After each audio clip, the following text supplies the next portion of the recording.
could assess your own TMJ by opening and closing your jaw, just like this. Or if you look at me, I would open and close my jaw in front of a mirror, showing my teeth. Now, I myself suffer from bruxism, grinding, and clenching my jaw. I use a mandibular splint, and I also am very aware that I tend to grind and that my teeth are somewhat worn down on the right side of my jaw.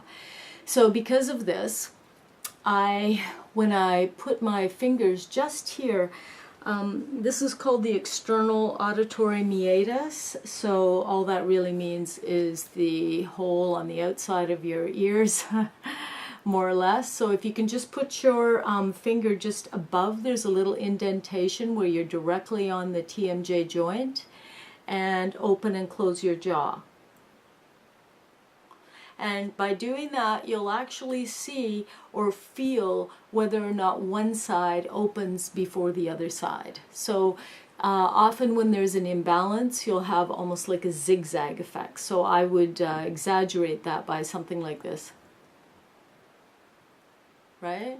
So you can feel it because one side's going to drop down quicker than the other, and then as you close, one side's going to come up quicker than the other, and you'll be able to feel that very clearly just with a little bit of compression here at the just below the ear, the opening of the ear. So there's a few ways that you can prove to yourself the asymmetry of your jaw, of your own jaw, or test it, so to speak. One way would be to put your tongue into one side of your mouth and make a big circle, and then put it in the other side. And just notice how adept you are at doing it on one side than the other.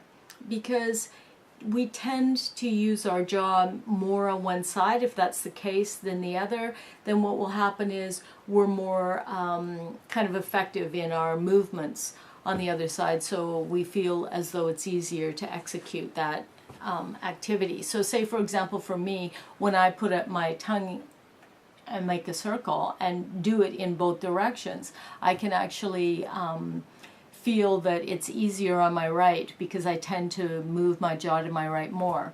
So that would mean that by pushing my tongue or pushing my jaw, my lower jaw over to the right, that I would actually be able to do that more easily than to the left. So that means that I have asymmetry in my jaw where I'm trying to always improve my use of my jaw on the left side so that I can balance out the two sides and I don't overwork the right, which would create, you know, extra stress on the disc of the joint, etc. Now you have a discal tissue that when the joint actually hinges open, it somewhat glides forward. So it's kind of like a hinge and glide movement. And this disc actually sits in here and protects the joint. It actually slides forward with the joint as the jaw opens. So what you're thinking of when you're actually opening your jaw is that you're hinging it, but it's somewhat coming forward, like that.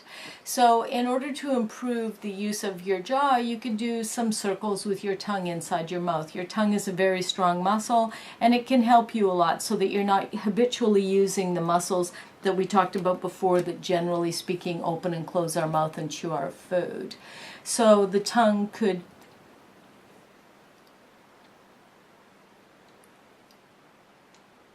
make circles like this underneath your lips all the way around in a circle and going to both sides in order to kind of fatigue and work those muscles so that they're kind of more relaxed.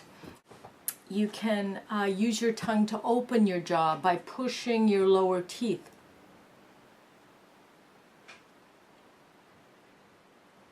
Open like that.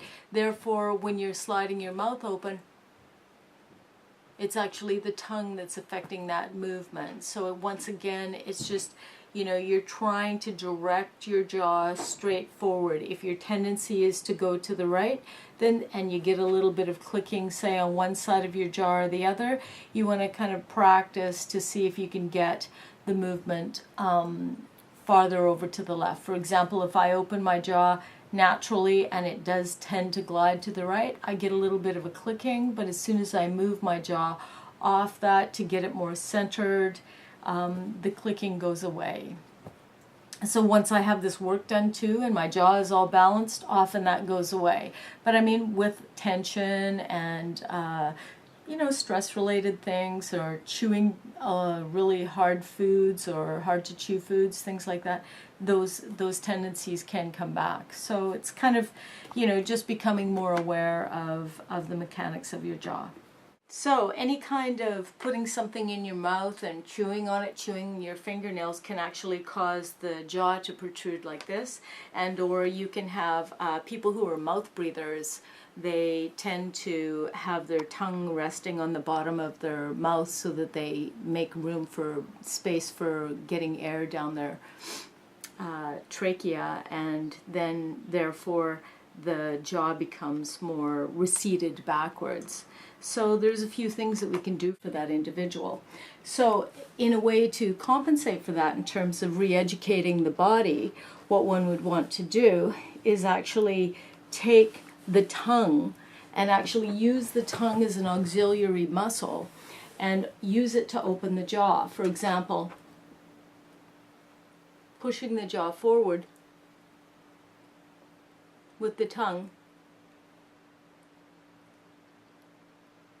and repeating that, over the period of the day a few times, just to get the jaw so that it's opening fully. One activity that you can do to bring the jaw back into more of a receded position would be to take the tongue and put it on the roof of the mouth. And then at the same time, while you slide the tongue to the most posterior part of the roof of the mouth that you possibly could, you would actually open the jaw at the same time, thus pulling the jaw into more of a retro positioning. So just to demonstrate, that would be, you would take the tongue on the roof of the mouth, and then you would hold it there and open the mouth.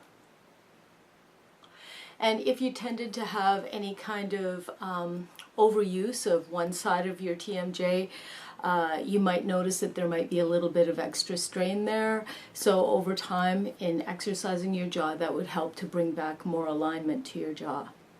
There's also the relationship between the head and the jaw, which upon opening, there is actually a connection between the back of the neck and the way that the skull rests on top of the first cervical vertebrae. So if an individual in fact has poor posture from sitting at a computer, say, in more of a slouch position where they're increasing the cervical curve here, the lordotic curve in the neck, this tends to kind of put an extra strain on the jaw itself, right?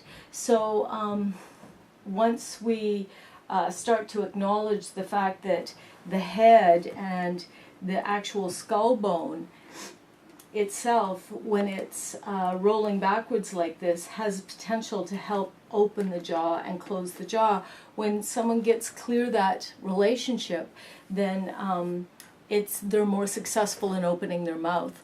So for example, a test of how healthy your jaw opening would be to test to see how many fingers you could get in your jaw. So 3 fingers would be a significantly normal bite. Anything sort of less than that, like 2 fingers, isn't giving you a lot of room to actually put food and use your mouth optimally. So in order to increase your opening of your jaw, an easy exercise to do would be this. You would take your lower jaw and you would stabilize it, the mandible, right? So you're stabilizing the mandible here, and what you're doing effectively is you're opening the head on the mandible. So you're actually taking the head away from this bone here. So in the Feldenkrais world, we call this almost like reversing what would normally be happening, where you'd be moving the extremity or the smaller portion of the joint on the larger portion. Here we're actually asking the brain to pay attention to the fact that you can actually open the head on the smaller bone, the mandible. So how that's done is just by stabilizing the jaw.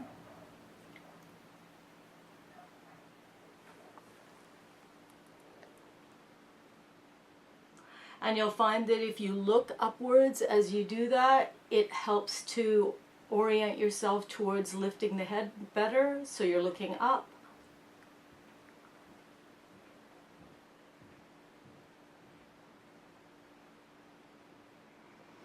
And just by doing that a few times, you could repeat it maybe 5 to 10 times, and do that a few times during the day at your work desk. If you feel yourself developing tension in your jaw, you could just do a few of those just while you're sitting at home at a table.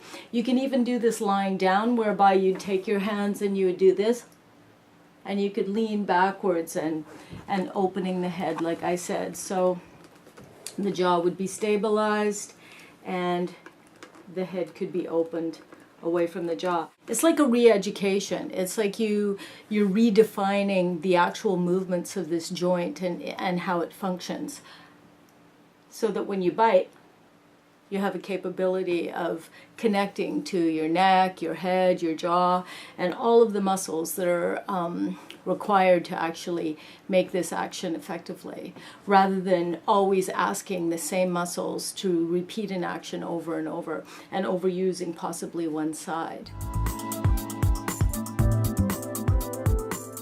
The actual structure of the jaw joint itself is built so that when this gliding hinge joint starts to open, there's actually also part of that mechanism is that the head also has some movement as well.